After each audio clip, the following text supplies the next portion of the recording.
Students, आज का हमारा टॉपिक है green revolution versus organic farming. मैं doctor Seema Chauhan, head of the department geography, government arts college Kota. बच्चों, ग्रीन रेवोल्यूशन या हरित क्रांति ये 1960 के दशक में भारत ने, जबकि हमारे यहाँ खाद्यान्नों की आपूर्ति की समस्या है, इतनी विस्तृत जनसंख्या के लिए ये एक समस्या बनी हुई थी, तो इसके लिए हमें विदेशों से खाद्यान्नों को आयात करना पड़ रहा था। तो इस समस्या के समाधान हेतु विश्व स्तर पर जब ग्रीन रेवोल्यूशन के माध्यम से मैक्सिको और यूएसए में हाई यील्डिंग वैरायटीज़ के जो बीज हैं उनके माध्यम से अन्य उससे समन्वित जो अन्य कृषि रणनीति के अंतर्गत, जैसे कि रासायनिक उर्वरक, पेस्टिसाइड्स, वीडीसाइड्स और इंसेक्टिसाइड्स, सिंचाई की भरपूर सुविधाओं, साथ ही आधुनिक मशीनीकरण और ग्रामीण जो इंफ्रास्ट्रक्चर है, रूरल इंफ्रास्ट्रक्चर जिसमें कि रूरल इलेक्ट्रिफिकेशन आदि, इन सभी सुविधाओं को समन्वित रूप से एक साथ एक पैकेज ऑफ प्रैक्टिसेस के रूप में शुरू किया गया खेती के अंतर्गत, और जिसके कि यदि हम तात्कालिक परिणाम देखें तो बहुत अच्छे रहे। और इन तात्कालिक परिणामों में ये हुआ कि विशेष रूप से भारत में जैसे पंजाब, हरियाणा और जो पश्चिमी यूपी है, इन प्रांतों में या इन राज्यों में जो समृद्ध किसान हैं उन्होंने इस कृषि की जो नवीन प्राविधि पर आधारित जो एक तरह से कृषि पद्धति है जिसको कि ग्रीन रेवोल्यूशन नाम दिया गया, और ये जो नाम है वो विलियम गॉड के द्वारा दिया गया था 1968 में, और इसको हमने एक नई कृषि रणनीति के रूप में अपनाया। प्रारंभ में तो ये बहुत सीमित जो राज्य हैं भारत के, जैसे कि पंजाब, हरियाणा और वेस्टर्न यूपी, जहाँ पर कि सिंचाई की पर्याप्त सुविधाएं उपलब्ध थी और साथ ही ग्रामीण अवसंरचनाओं का भी भरपूर विकास हुआ था। तो इन राज्यों में जो समृद्ध या बड़े किसान हैं उन्होंने इसको अपने खेतों पे इसका प्रयोग किया, और इसका प्रयोग का ये परिणाम निकला कि जो हाई यील्डिंग वैरायटीज़ के ड्राफ, वीट और चावल जो कि मुख्य खाद्यान्न हैं, उनसे संबंधित जो बीज हैं उनके साथ एक तरह से इंटीग्रेट करते हुए इन सभी जो इनपुट्स हैं उनका उपयोग करते हुए जो कृषि है वो की गई। तो उसका परिणाम है वो बहुत अप्रत्याशित रहा, जिसमें कि भरपूर मात्रा में खाद्यान्नों का एक तरह से 2.5 से 3 गुना जो उत्पादन है वो बढ़ गया। उत्पादन ही नहीं बढ़ा, उत्पादकता और कृषि की जो दक्षता है उसमें भी बहुत अधिक वृद्धि हुई। तो इस तरह की जो हरित क्रांति है उसके अंतर्गत इस तरह के जो बीज और रासायनिक उर्वरकों का जो साथ में कॉम्बिनेशन के साथ उपयोग हो रहा था, तो इसके कारण इसको रासायनिक कृषि के नाम से भी हम जाना जाता है। इसको रासायनिक कृषि या ग्रीन रेवोल्यूशन के माध्यम से हमने तात्कालिक रूप से तो खाद्यान्नों का भरपूर उत्पादन कर दिया, और एक तरह से भुखमरी की समस्या और जो हम खाद्यान्नों का विदेशों से आयात कर रहे थे वो समस्या हमारे लिए समाप्त हो गई। खाद्य सुरक्षा सुनिश्चित हो गई, खाद्यान्नों का भरपूर जो भंडार है वो हमारे यहाँ एक तरह से निर्मित हो गया। लेकिन 20 से 25 वर्ष के बाद ये हमने 1965 में हमने इसको अडॉप्ट किया था, इस ग्रीन रेवोल्यूशन पद्धति को, और 1961 में इसका पायलट प्रोजेक्ट के रूप में इसको हमने एक प्रयोग के तौर पे इसको इंटेंसिव एग्रीकल्चर एरिया प्रोग्राम के अंतर्गत इसको प्रारंभ करके देखा था, और फिर उसके बाद हमने इसको 1965 में इसको भरपूर रूप से इसको पूरी तरह से अपना लिया गया। लेकिन 20 से 25 साल तक तो लगातार जो किसान हैं उनको एक तरह से उनको औपचारिक कोई प्रशिक्षण नहीं दिया गया था कृषि वैज्ञानिकों के द्वारा, और साथ ही सरकारी जो संस्थाएं हैं उन जो कि कृषि से जुड़े हुए हैं, विश्वविद्यालय हैं, उनमें किसी भी तरह का एक तरह से कृषकों को इस पर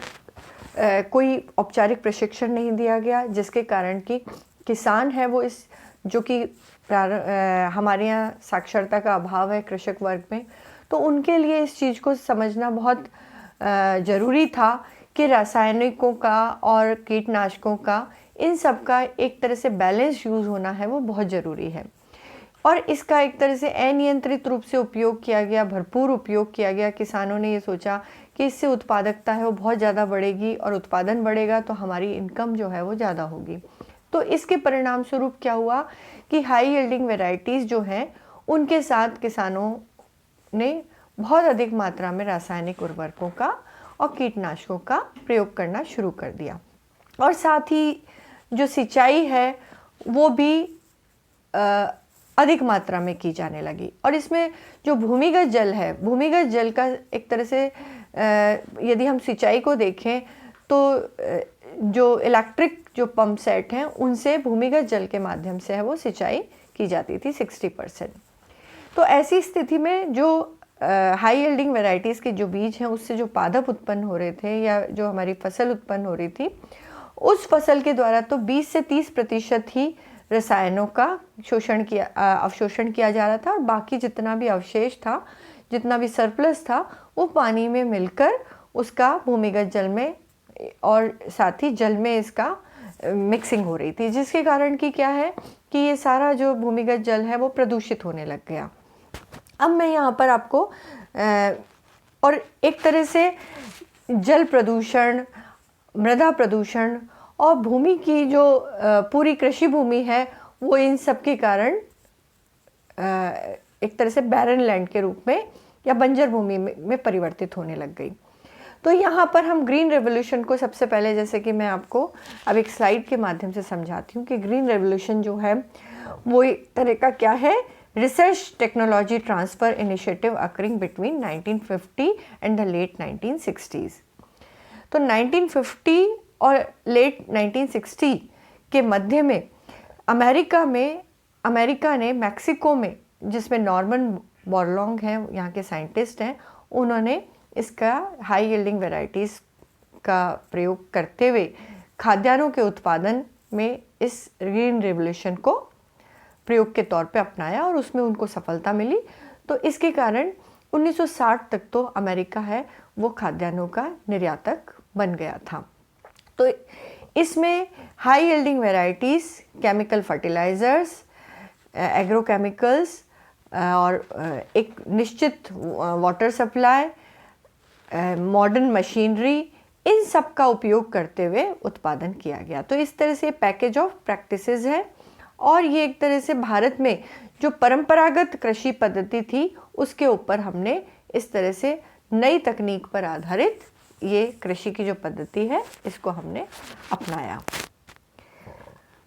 अब ग्रीन रेवोल्यूशन के यदि हम पायनियर की बात करें कि ग्रीन रेवोल्यूशन है वो उसका प्रणेता कौन है, तो इसमें वैश्विक स्तर पर यदि हम देखते हैं तो ग्रीन रेवोल्यूशन जो शब्द है वो विलियम एस गॉड के द्वारा है, इसको यूज़ में लिया गया था, इस शब्द को या प्रयोग किया गया था। और फोर्ड फाउंडेशन और रॉकफेलर फाउंडेशन जो है वो इसके डेवलपमेंट, मैक्सिको में एक तरह से इसके ओरिजिन प्लेस जो है वो मैक्सिको मानी जाती है, और वहाँ से इसका एक तरह से विकास हुआ। और इसमें ये जो दोनों फोर्ड फाउंडेशन एंड रॉकफेलर जो फाउंडेशन है उसका इसमें इन्वॉल्वमेंट रहा। तो यदि हम नॉर्मन बोरलॉन्ग, जो कि फादर ऑफ ग्रीन रेवोल्यूशन कहलाते हैं वर्ल्ड में, इनको नोबेल पीस प्राइज़ इसी के लिए मिला था, और 1970 में इनको नोबेल पीस प्राइज़ से सम्मानित किया गया था। फिर इसके बाद हम इंडिया में देखें तो इंडिया में भी ग्रीन रेवोल्यूशन है उसको अपनाया गया, क्योंकि जब खाद्यान्नों की जो समस्या है वो भारत में भी थी। भारत स्वतंत्र हुआ 1961 में, हमारे यहाँ अकाल की स्थिति उत्पन्न हो गई थी, एक बड़ा अकाल जो है उसके कारण भुखमरी जो है वो जनता को खाद्यान्न उपलब्ध कराना और भुखमरी की जो समस्या है उससे निजात दिलाना है वो बहुत ज़्यादा अनिवार्य हो गया था। तो ऐसी स्थिति में हमने भी ग्रीन रेवोल्यूशन है उसको कृषि के अंतर्गत उसको अपनाया, और इसमें MS स्वामीनाथन जो हैं वो इंडियन जेनेटिसिस्ट और एडमिनिस्ट्रेटर के रूप में इन्होंने ग्रीन रेवोल्यूशन है उसको भारत में इसका वीट और राइस, इन दोनों की हाई यील्डिंग जो वेराइटीज़ है, जैसे कल्याण सोना है, सोनारिका है, इसके अंतर्गत उन्होंने गेहूं का उत्पादन और साथ ही चावल की हाई यील्डिंग वेराइटीज़ हैं उनके अंतर्गत इसका प्रयोग किया। और ये जो है एमएस स्वामीनाथन है, इनके नाम से एक एमएस स्वामीनाथन रिसर्च फाउंडेशन जो है वो भी स्थापित किया गया है भारत में। ग्रीन रेवोल्यूशन का हमने अभी इवोल्यूशन जान ही लिया कि मैक्सिको है इसका बर्थ प्लेस माना जाता है, और यूनाइटेड स्टेट्स और मैक्सिको में इसका सबसे पहले इस टेक्नोलॉजी के आधार पर जब कृषि की गई तो 1950 में ही सेल्फ सफिशिएंट हो गया था अमेरिका, और 1960 में तो ये एक तरह से मुख्य निर्यातक हो गया था खाद्यान्नों का। और भारत में जैसा 1961 में इसको पायलट प्रोजेक्ट के रूप में और 1965 में इसको पंजाब, हरियाणा और वेस्टर्न यूपी में इसको मुख्य रूप से हरित क्रांति जो है उसको खेतों के अंतर्गत उपयोग में लाया जाने लगा इस नवीन पद्धति को। अब यदि हम बेनिफिट्स की बात करते हैं तो ग्रीन रेवोल्यूशन है उसके, यदि हम हरित क्रांति के यदि लाभ या सकारात्मक परिणाम देखें तो उसमें सबसे महत्वपूर्ण जो परिणाम निकल के सामने आया वो ये था कि तात्कालिक रूप से तो जो हमारे यहाँ खाद्यान्नों की समस्या थी, खाद्यान्नों की भरपूर कमी की समस्या थी जिससे भारत जूझ रहा था, उसका एकदम से उससे निजात मिल गई और खाद्यान्नों का उत्पादन, उत्पादकता और दक्षता तीनों में बहुत अधिक वृद्धि हुई, क्योंकि ये एक पूरा पैकेज ऑफ प्रैक्टिसेस था और इसका एक तरह से ये नवीन प्रविधि पर आधारित कृषि तकनीक की रणनीति थी। और इसके प्रयोग से हमें खाद्यान्नों में एक तरह से सेल्फ सफिशिएंट हो गया भारत। अच्छा, यहाँ पर एक तरह से फूड स्टोरेज हो गया, फूड ग्रेन्स का स्टॉक इकट्ठा हो गया और फूड सिक्योरिटी है वो प्राप्त हो गई। तो ये तात्कालिक हम इसका लाभ मान सकते हैं। इसके अलावा समृद्ध जो किसान है या बड़े जो किसान हैं जो कि पंजाब, हरियाणा और वेस्टर्न यूपी से राज्यों से जुड़े हुए, उन्होंने ही इसको मुख्य रूप से अपने खेतों में, क्योंकि उनके खेत भी बड़े थे और साथ ही उनके पास एक तरह से इनपुट जो कॉस्ट है इसमें ज़्यादा आती है, तो ऐसे में उनको इस पर जो लोन मिला सब्सिडाइज्ड रेट पर केमिकल फर्टिलाइजर्स के लिए या अन्य कीटनाशकों वगैरह या मॉडर्न मशीनों के लिए, तो उसके लिए उन्होंने इस तरह की अनुदान आधारित जो ऋण है उसको लेकर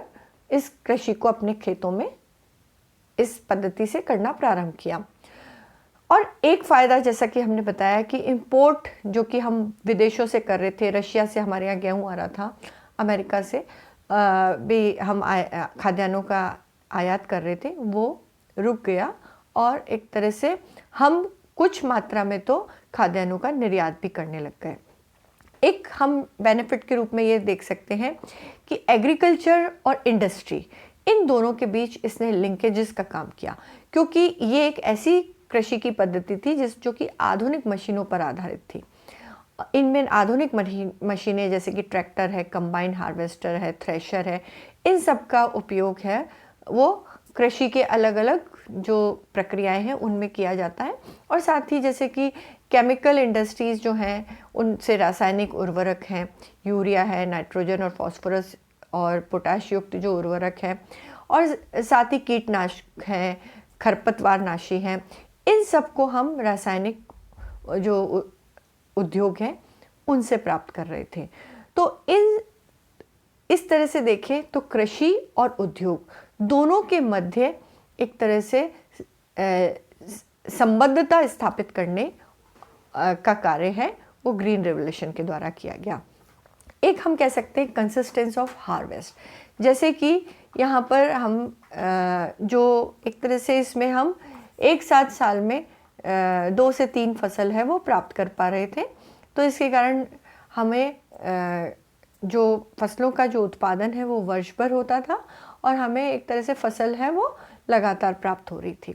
और रूरल एम्प्लॉयमेंट हम ये कह सकते हैं कि ये एक डिबेटेबल पॉइंट है, क्योंकि रूरल एम्प्लॉयमेंट इसमें ये भी एक पॉइंट बनता है कि जब मॉडर्न मशीन्स इसमें काम में ली जाने लगी तो ऐसे में खेतीहर मजदूर वगैरह हैं जिनको कि कृषि के अंतर्गत रोजगार मिलता है, वो एक तरह से ख़त्म हो गया। बट एक तरह से ग्रीन रिवॉल्यूशन से जुड़े हुए बाजार, इनपुट्स को खरीदना, मार्केट में आउटपुट या प्रोडक्ट है उसको बेचना, इन सब से एक तरह से ये कॉमर्शियल एग्रीकल्चर की तरफ इसका जो हम सब्सिस्टेंस एग्रीकल्चर करते थे उसकी जगह अभी ये कॉमर्शियल एग्रीकल्चर के रूप में है वो परिवर्तित हो गया। तो जिसके कारण कि रूरल एम्प्लॉयमेंट है वो भी, उसमें भी हम कह सकते हैं कि वृद्धि हुई। अब लेकिन ये जो स्थिति है ये प्रारंभिक वर्षों में तो ग्रीन रेवोल्यूशन है, उसके परिणाम जैसे कि गेहूं और चावल, इनका उत्पादन जो है वो 2.5 से 3 गुना बढ़ गया और इसी के कारण उसका एक अच्छा खासा स्टॉक है वो इकट्ठा हो गया और भुखमरी की समस्या है वो ख़त्म हो गई। लेकिन फिर भी इसके लंबे समय में, लॉन्ग टर्म में यदि हम साइड इफ़ेक्ट देखें तो इसके नकारात्मक जो परिणाम हैं वो इतने ज़्यादा भयावह सामने आए कि जिसके कारण कि अब हमें एक इस रासायनिक कृषि के विकल्प के रूप में हमें अन्य जो प्राकृतिक खेती है उसकी तरफ हमें मूव करना पड़ रहा है। लेकिन अब यदि हम लिमिटेशंस को यदि देखते हैं तो सबसे पहले तो जैसे एनवायरमेंटल डैमेज की यदि, क्योंकि इसमें किसानों ने अंधाधुंध उपयोग किया रासायनिक खादों का, कीटनाशकों का, पेस्टिसाइड्स, इंसेक्टिसाइड्स, इन सभी का, क्योंकि ये इस तरह की पद्धति है जिसमें कि हाई यील्डिंग वैरायटीज़ के साथ इन सब का कॉम्बिनेशन होना बहुत ज़रूरी है। तो ऐसे में ये जितने भी रसायन हैं ये सब के सब मिट्टी में जब हम फसल के साथ डालते थे तो फसल उसमें से 20 से 30% है उसी को एब्जॉर्ब करती थी अपने न्यूट्रिएंट के रूप में। बाकी सारा जितना भी है वो जो सरप्लस, जो वेस्ट है, वो पानी के साथ या तो भूमिगत जल में चला जाता था या किसी जलीय जो भाग है उसको प्रदूषित कर देता था। तो इसके कारण हम ये कह सकते हैं कि पॉल्यूशन की जो समस्या है, पॉल्यूट कर दिया मिट्टी की प्राकृतिक या जो नेचुरल फर्टिलिटी है वो एक तरह से ख़त्म होने लग गई और मिट्टी में जहरीले पदार्थ हैं जो कि रसायन के रूप में वो एकत्रित होने लग गए। इसके कारण माइक्रो ऑर्गेनिज्म है, मित्र जीव हैं, वो भी नष्ट होने लग गए जो कि मिट्टी को प्राकृतिक रूप से निरंतर उर्वरता प्रदान करते हैं। और साथ ही इवोपरेट होकर यही जो पदार्थ हैं, जो रसायन हैं, वो एयर को भी पॉल्यूट करने लग गए। तो जलीय प्रदूषण, वायु प्रदूषण, इसके अलावा यूट्रोफिकेशन, बायोमैग्निफिकेशन, ये सब एक तरह से हम कह सकते हैं कि एनवायरमेंटल डैमेज के अंतर्गत आता है। इसके अलावा यदि हम कृषि पारिस्थितिकी तंत्र की बात करें तो कृषि पारिस्थितिकी तंत्र है उसके ऊपर भी इसका एडवर्स इफेक्ट पड़ा, क्योंकि कृषि पारिस्थितिकी तंत्र एक तरह से संपूर्ण पारिस्थितिकी तंत्र का ही एक हिस्सा है और इसमें जैसे कि रसायनों का उपयोग हुआ, ज़्यादा से ज़्यादा मात्रा में कीटनाशकों का छिड़काव के कारण, जैसे कपास की फसल है उसके अंतर्गत 13 से 14 बार और 6 से 7 बार है वो गेहूं और चावल की जो फसल है उसमें इसका उपयोग, अंगूर है उसमें 30 बार वर्ष में स्प्रे किया जाता है कीटनाशकों का। तो इतना अधिक कीटनाशकों का उपयोग और रासायनिक उर्वरकों का अत्यधिक और अनियंत्रित उपयोग के कारण जो खेत है उस खेत में जो माइक्रो ऑर्गेनिज्म है जो कि मिट्टी को उर्वरता प्रदान करते हैं और साथ ही केचुए जैसे मित्र जो जीव हैं वो सब, उनका एक तरह से साहचर्य जो है वो खेती की ज़मीन में बना रहना ज़रूरी है, वो धीरे धीरे ख़त्म होने लग गए और मिट्टी जो है वो पूरी तरह से रासायनिक उर्वरकों पर डिपेंड हो गई। किसके लिए? उर्वरता के लिए। तो और साथ ही एक और चीज़ है कि इसमें सिंचाई की जो सुविधाएं हैं वो वहाँ पर उपलब्ध होना, लगातार पानी, ज़्यादा से ज़्यादा रासायनिक उर्वरकों के साथ पानी की लगातार सिंचाई देना भी बहुत ज़रूरी है। तो ऐसे में अधिक मात्रा में पानी से सिंचाई करने के कारण जो वाटर टेबल है वो 3 साल में 1 मीटर है वो डाउन होने लग गया। तो भूमिगत जल है उसका स्तर गिरने लग गया, भूमिगत जल प्रदूषित होने लग गया, अन्य जलीय भाग हैं वो प्रदूषित होने लग गए। तो इस तरह से इन टोटलिटी हम देखते हैं कि एनवायरनमेंट है उसको डैमेज हुआ।